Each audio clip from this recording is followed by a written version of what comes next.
أشهد أن لا إله إلا الله وحده لا شريك له وأشهد أن سيدنا ونبينا محمدا عبده ورسوله الذي لا نبي بعده.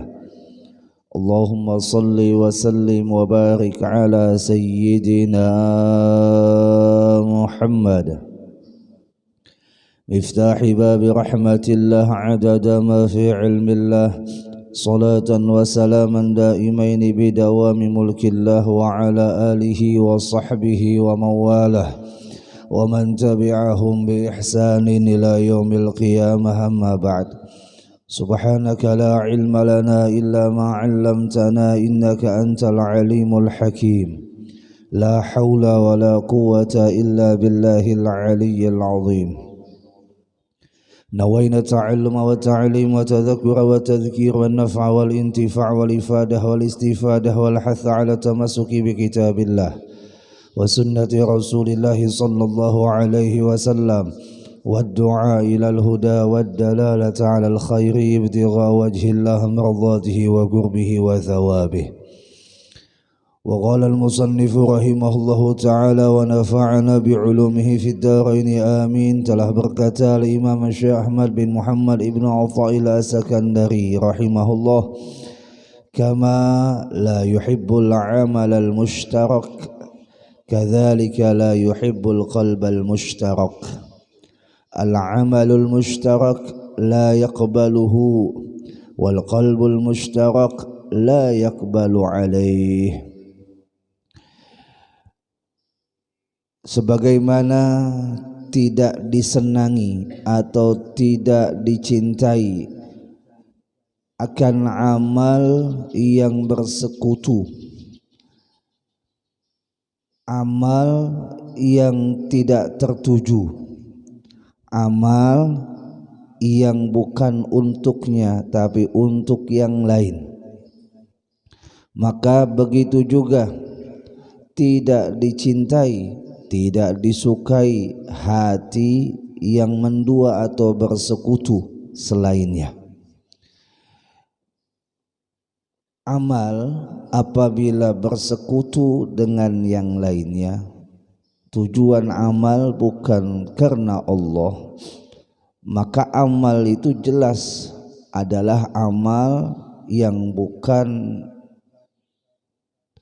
menjadi pahala bagi yang mengamalkannya, dan juga amal yang bukan menjadikan jalan ridha Tuhannya.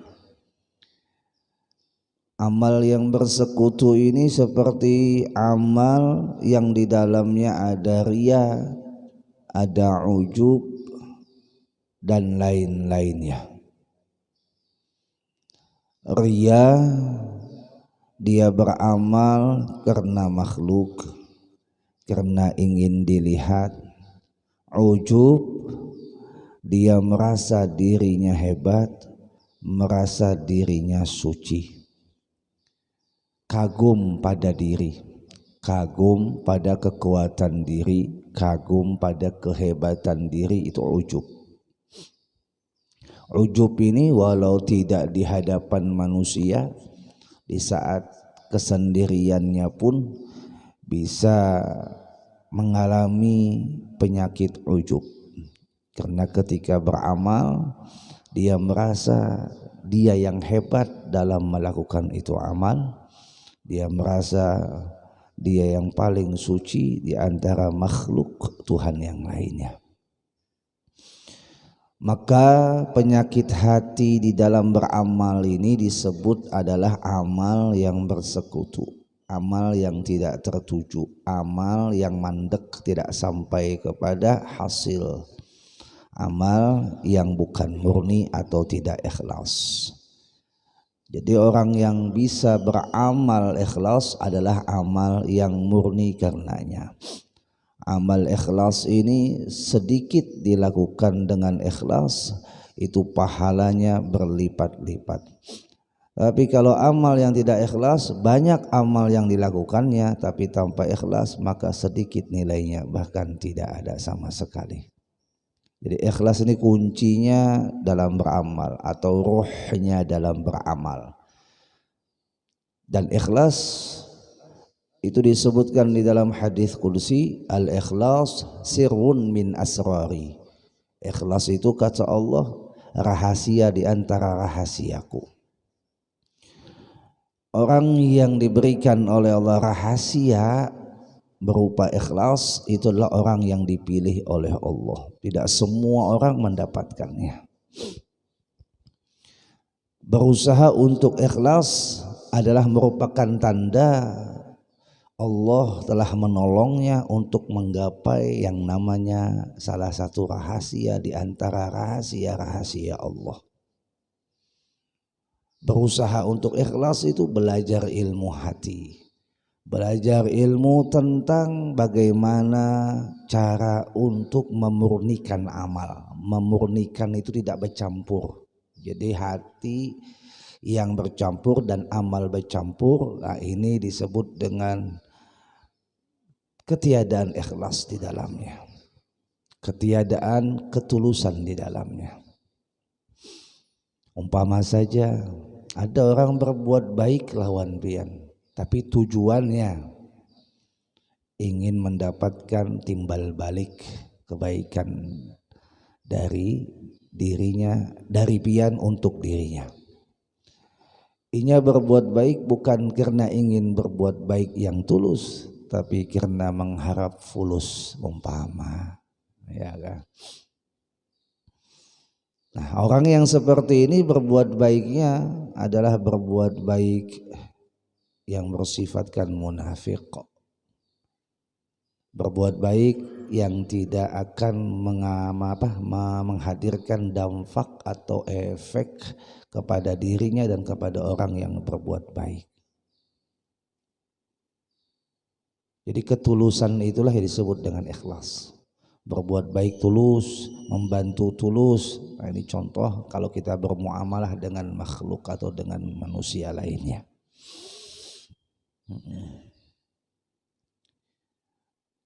Munya sudah kita menyekutukan perbuatan dan amal kita karena tujuannya adalah untuk pribadi kita, tujuannya untuk memanipulasi pandangan orang kepada kita, maka jelas semua amal itu tidak ada hasilnya, tidak ada hasilnya. Kalaupun dia mendapatkan pujian, pujian sementara. Kalaupun dia mendapatkan tahta dengan amalan yang bersekutu itu, maka pangkat atau kedudukan jabatan yang ia dapatkan dari hasil seperti itu kadalawas, hilang begitu saja, dilupakan begitu mudahnya, tidak membekas di dalam hati orang yang telah mendukungnya.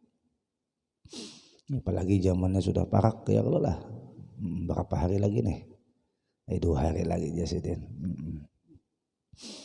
Ya, pilihlah dengan hati yang tulus, bukan karena fulus. Ya kan? Kalau karena fulus berarti pian sudah menjual iman pian. Ustaz, baik yang nyata Ustaz teh, duitnya ada, yang ada itu kada nyata, baik dimakan diambil duitnya. Nyata Ustaz teh, nggih nyata bian makan, tapi ujung-ujungnya jadi tahi juga, ya ujung-ujungnya jadi rongsokan juga. Kenapa? Karena apabila kita mengutamakan sesuatu yang fana lalu meninggalkan yang baqo, maka kita pun akan mendapatkan yang fana. Artinya kada diabadikan oleh Allah kemanfaatan dari apa yang kita terima, tidak ada manfaatnya. Satu mat aja. Kalaupun gasan makan kanyang parut jadi tahi, selesai masalah parutnya, tapi pertanggungjawabannya tetap akan dipertanggungjawabkan kelak. Ya Allah, itu pernah satu ketika Nabi SAW menyampaikan masalah kepemimpinan ini kepada sahabat-sahabatnya. Artinya kata Nabi, jangan sampai terjadi nanti di kalangan umatku pemimpinnya itu kasobi wasufaha, seperti anak kecil dan orang bego. Nah, itu khassabi was-sufaha. Nabi aja tuh khawatir dengan yang namanya kepemimpinan yang akan mengakibatkan rusaknya perjalanan kehidupan. Ya Allah, mudahan kita diberikan pemimpin yang amanah, yang siddiq, yang tabligh, yang fatanah. Dari 4 macam kriteria ini tasarah aja ya, kalaulah bisa aja pian sudah melihat-lihat yang mana ada siddiq, yang mana ada tabligh, yang mana ada fatanah, yang mana ada amanah. Siddiq jujur, tabligh menyampaikan tidak ada yang ditutupi atau bahasa lainnya transparan. Di situ lagi fatanah cerdas. Di situ lagi amanah tidak khianat dengan janji. Nah, bisa aja pian sudah untuk menimbang-nimbang ya kah? Ya Allah, jangan sampai pian mementingkan kepentingan pian tapi mengorbankan seluruh bangsa. Mengorbankan orang banyak demi kepentingan pian. Ini namanya orang zalim. Orang zalim. Yang penting aku yang kanyang, kada peduli orang lain. Nah, ini orang zalim. Ya, jauh inya mengutamakan orang lain. Jauh. Sama-sama barang umpama nikmatnya buat dirinya, nikmatnya buat orang lain. Nah, ini paling gak ada. Kada kawa juga mengorbankan untuk orang lain. Setidaknya jangan sampai mengorbankan orang lain untuk dirinya. Nah, ini orang zalim. Waliyahzubillah. Bapak Ibu jamaah rahimakumullah, yang penting damai. Walaupun berbeda pilihan, berbeda siapa yang dicucuk nanti, yang dicoblos nanti, maka tetaplah kembalikan bahwa segala perbedaan itu adalah sebagai ujian untuk kita bisa merajut yang disebut dengan dari beragam menuju seragam. Dari beragam menuju seragam. Beragam asalnya dan akhirnya seragam. Seragam satu tujuan, untuk menjadikan bangsa ini sama-sama menjadi bangsa yang baldatun thayyibatun wa rabbun ghafur. Mudah-mudahan amin. Nah, Bapak Ibu jamaah rahimakumullah wa athabakumullah. Lalu lagi kadzalika la yuhibbul ghalbal mushtarak. Begitu juga Allah tidak mencintai hati yang bersekutu, cinta yang mendua.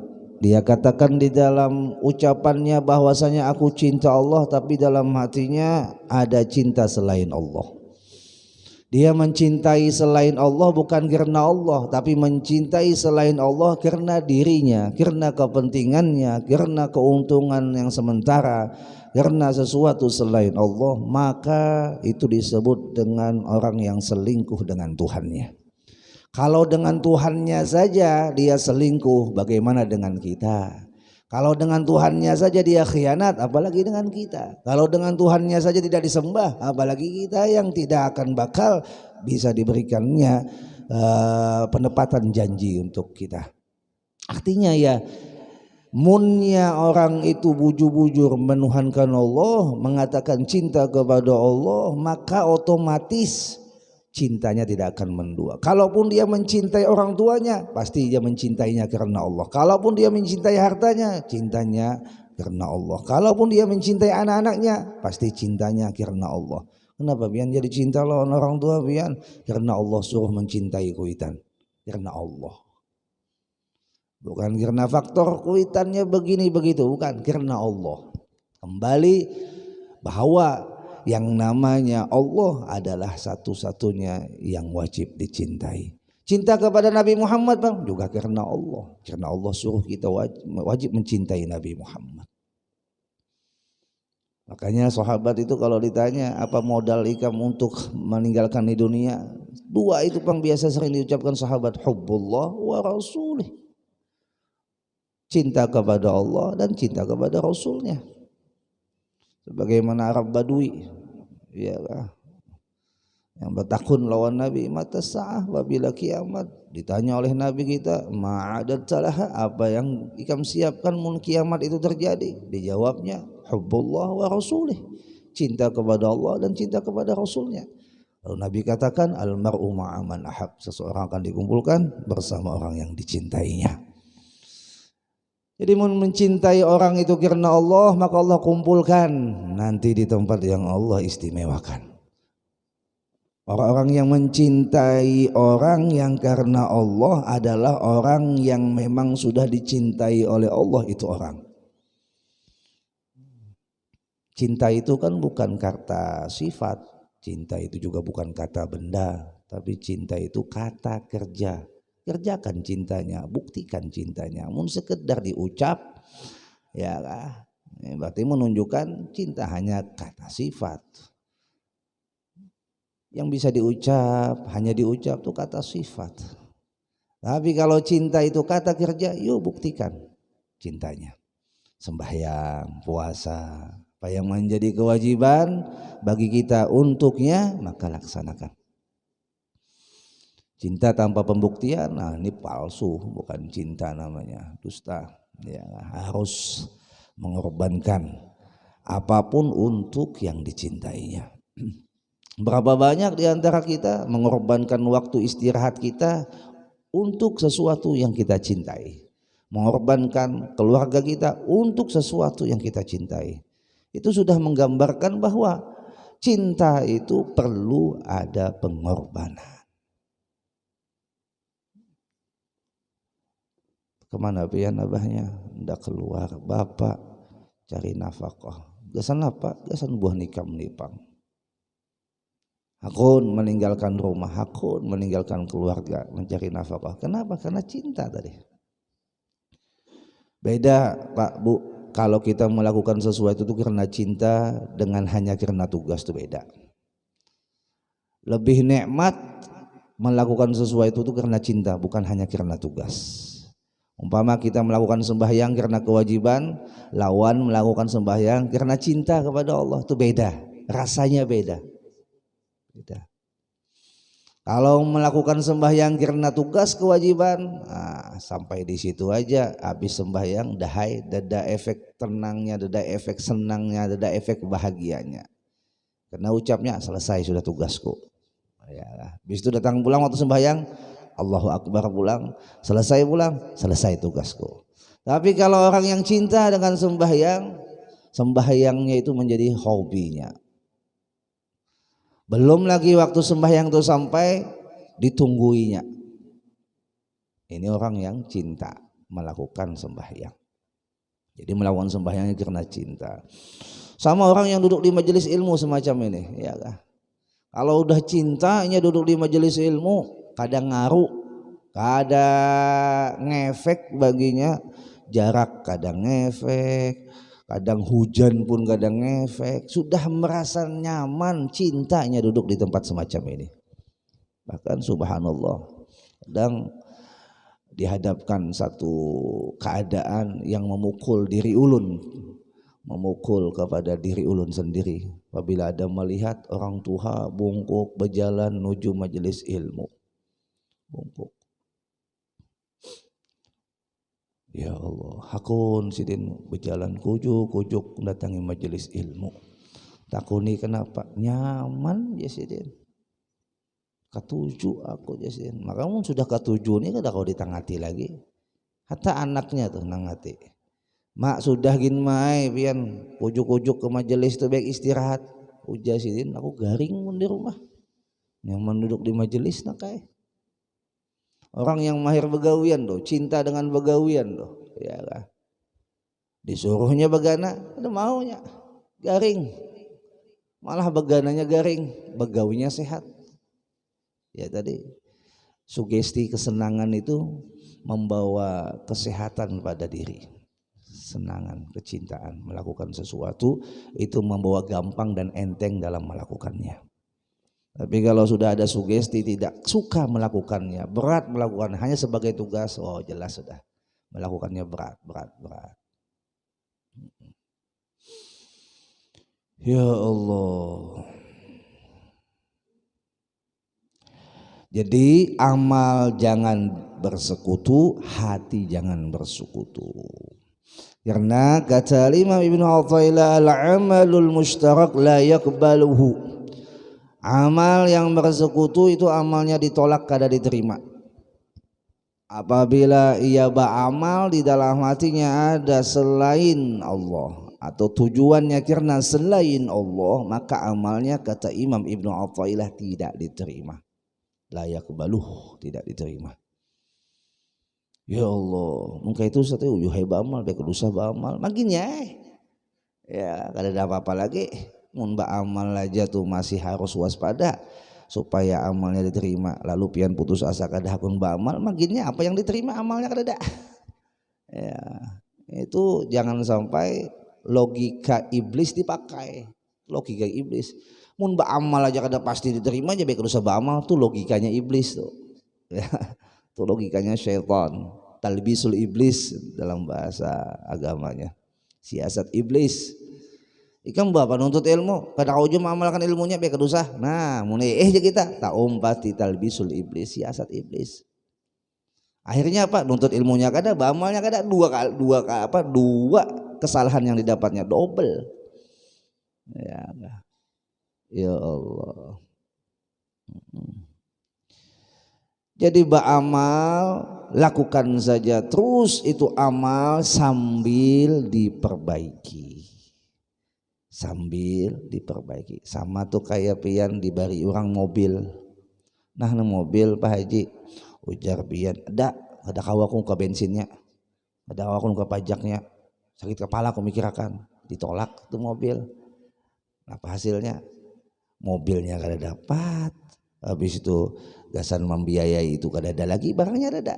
Pas ada duitnya nukarkan bensin, mobilnya ada. Iya kah? Ada duitnya hendak membayari pajak, mobilnya ada. Bayari pajak apa? Mobilnya ada. Ujar orang kita, ambil aja dulu. Karena masalah bensin ada aja bagamatan, karena membayar pajaknya ada aja bagamatan. Nangka itu logikanya. Jangan ditolak. Ada penting. Ada bakal juga kau mengamalkan. Nah ini sama tuh, orang diberi mobil langsung ditolak. Kada bakal juga kau membayar pajaknya, kada bakal juga kau membayar bensinnya. Ini orang yang pesimis, orang pesimis. Ya Allah, jangan terima dulu.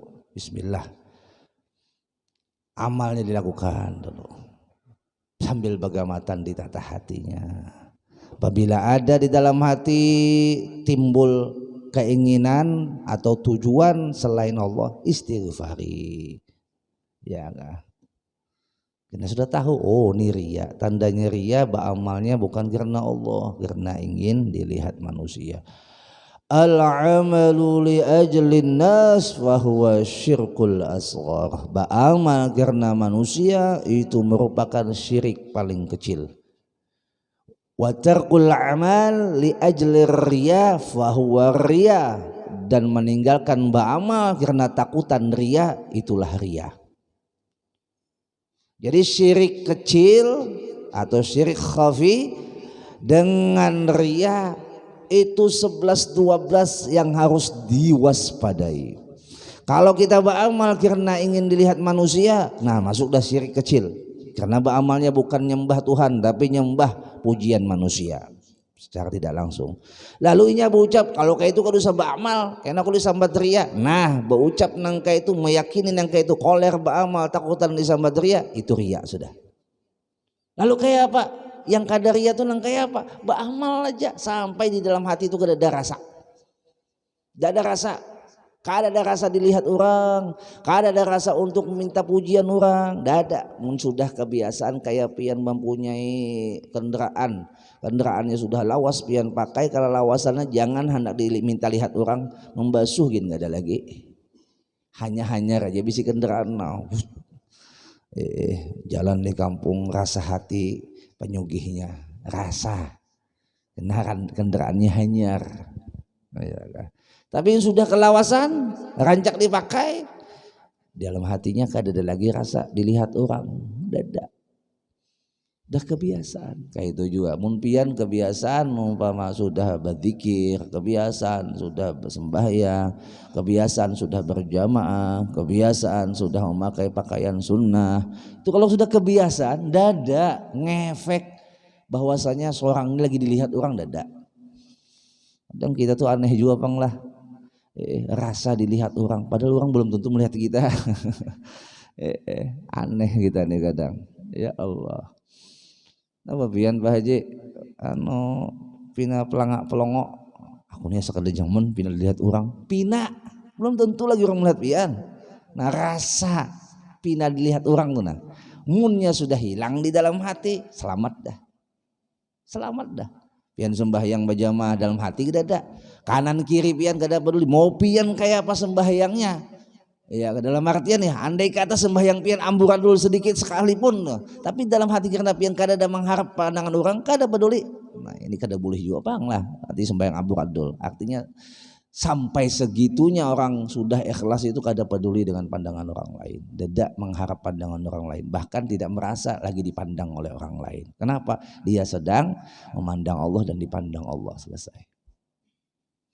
Tidak ingin dan tidak ada tujuan untuk mengharapkan pandangan selain Allah. Subhanallah. Kayak pian tuh merasa munnya pian itu selalu dipandang Allah, maka pandangan yang lain tenggelam. Pandangan yang lain tenggelam. Umpama pian nak mencintai orang yang paling pian cintai, di dalam sebuah perkumpulan itu ada ribuan masyarakat, ada ribuan jamaah, ada ribuan manusia, cuman ada satu orang yang paling pian cintai dan pian harap inya memandang pian, maka tidak peduli yang ribuan tadi. Kenapa? Karena fokus pian adalah kayak apa caranya yang satu ini memandang pian. Kayak itu. Kada peduli dengan pandangan orang lain. Kayak itu juga munnya pian dalam hati menginginkan pandangan Allah, kayak apa aja pian berkumpul dengan manusia banyaknya, kada peduli. Kadang ngefek karena yang pian inginkan pandangan Allah. Nah itu. Insya Allah lambat laun hilang ria itu. Dah ada ngefek. Sambat orang sembahyang pian khusyuk benar. Dah. Sambat orang pian sembahyang pian kayak ini. Gak ada ngefek. Kenapa? Karena yang pian tuju adalah Allah. Ya Rabb. Nah munnya kayak itu pula ujaralah Imam Ibnu Athaillah wal qalbul mushtarak la yaqbalu alaih, dan hati yang mendua itu juga tidak akan diterima oleh Allah cintanya. Hati yang mendua, dia katakan aku cinta Allah tapi malah hubbud dunia, cinta lawan dunia. Lagi-lagi Lun sampaikan di sini bahwa di dalam hukum poligami saja nih, hukum poligami itu, ya kan, tidak ditekankan adil pada hati. Kenapa? Karena tidak akan ada manusia yang mampu adil pada hati. Lalu orang yang kada adil pada hati itu tidak berdosa. Seumpama pian mencintai anak pian yang nomor satu lebih daripada anak pian yang kedua, itu kada dosa. Karena cinta bukan kita yang ngatur. Porsi, derajat, kadar cinta kita tuh. Ada kawa kita ngatur. Yang adil di dalam hukum poligami adalah nafkah, ya kan? Nafkah lahir dan nafkah batin. Itu wajib adil bagi orang yang poligami. Sama kayak kita bisi anak, ada 4 ada 5, maka wajib makanannya adil. Ya kan? Makanannya adil. Perlakuan dari segi lahiriahnya harus adil, tapi perlakuan hati itu kada kawadil. Sampai kapanpun kada kawadil. Kenapa? Karena ada aja yang diprioritaskan, ada aja yang tidak diprioritaskan. Itu urusan hati, bukan urusan kita. Ada ikhtiarnya hati. Pian memaksakan ulun untuk mencintai paslon nomor A umpama, kada kawa. Mun sudah cinta tuh kada kawa. Ya, biar pian jelaskan bebuihan kada kawa pian untuk merubah cinta ulun kepadanya. Ya, makanya cinta itu kan perlu dukungan.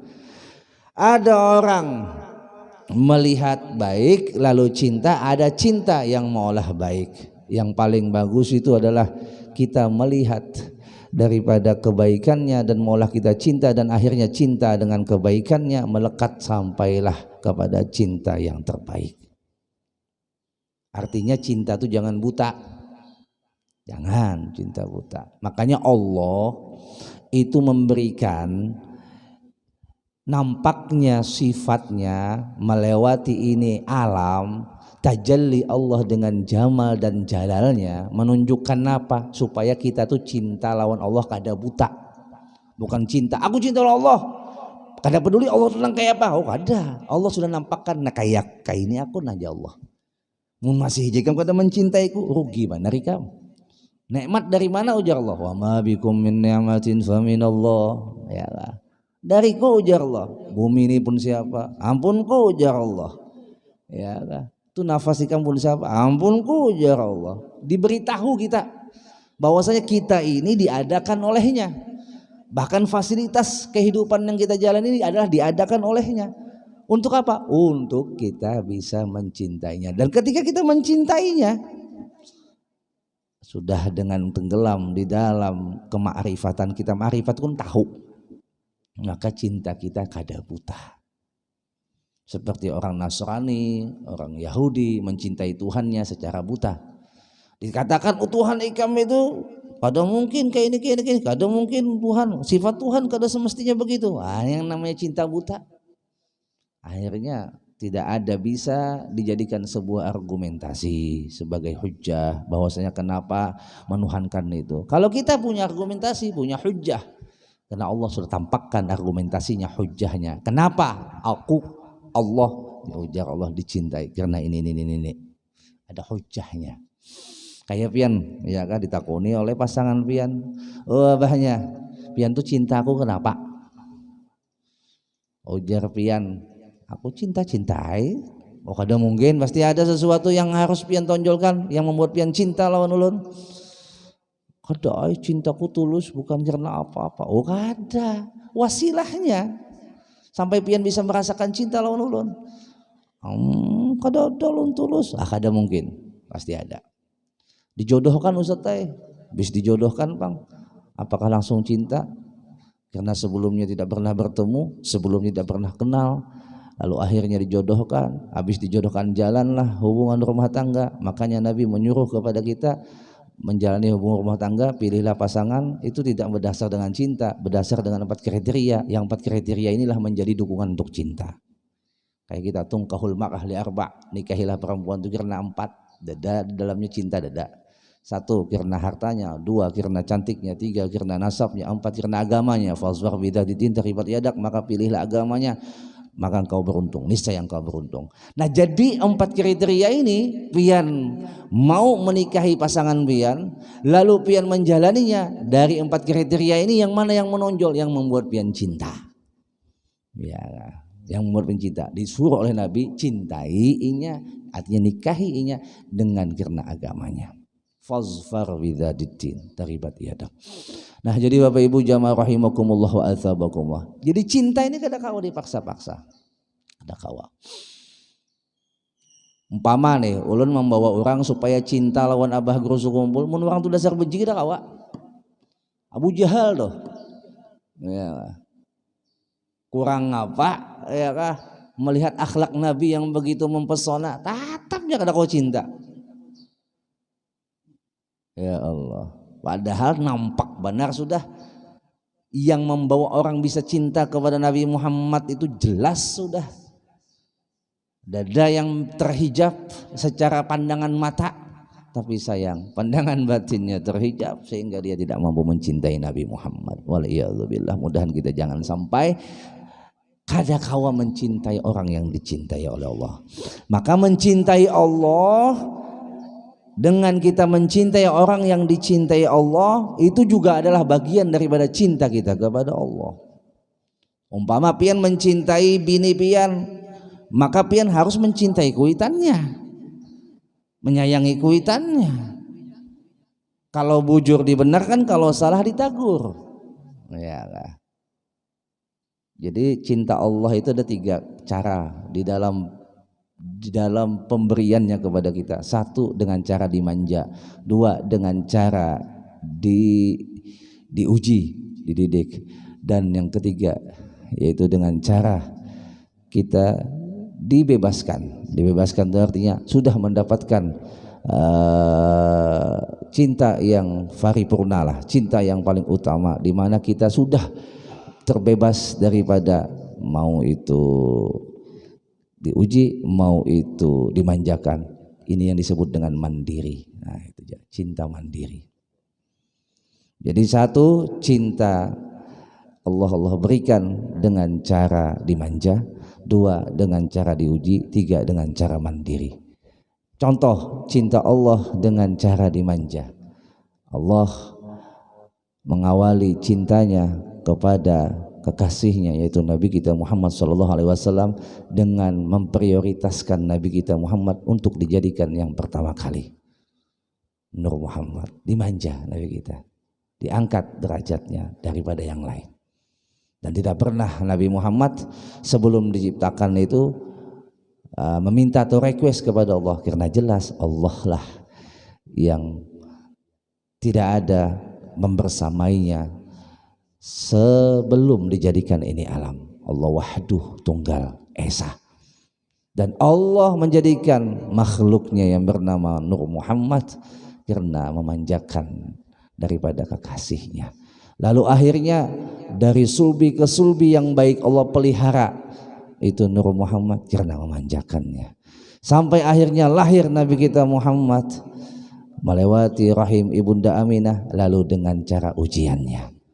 Sampai akhirnya meninggal ibunda Aminah, Allah memberikan cintanya melewati ujian kepada Nabi Muhammad. Cara diuji. Habis itu meninggal kainya, itu melewati ujiannya. Sampai akhirnya puncaknya Nabi kita Muhammad dicintai oleh Allah dengan kemandiriannya. Jadi ada tiga.